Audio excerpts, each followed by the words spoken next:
आज सकाळी सकाळी आपल्याकडे चोपडा डेअरी फार्म सामोरा करनाल हरियाणा इथून आज सकाळी ही 9 म्हशीची गाडी आलेली आहे। तुम्ही पाहू शकता ह्या म्हशी सकाळी खाली झालेली आहे गाडी। ज्याला कोणाला म्हशी खरेदी करायची असतील त्यांनी राजेंद्र चोपडा यांच्याशी कॉन्टॅक्ट करावा आणि म्हशी खरेदी कराव्यात। पाहू शकता तुम्ही उत्कृष्ट ब्रीडच्या म्हशी आपल्याकडे आहेत। टोटली म्हशी 16+ दूध देत आहेत।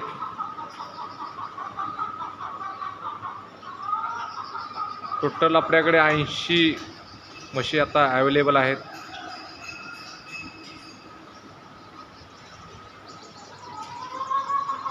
पाहू शकता हत्तीसारखी म्हैस आहे। राजेंद्र चोपडा यांच्या घरची पहिल्या वेताची म्हैस आहे। आता दुसऱ्यांदा खाली होत आहे।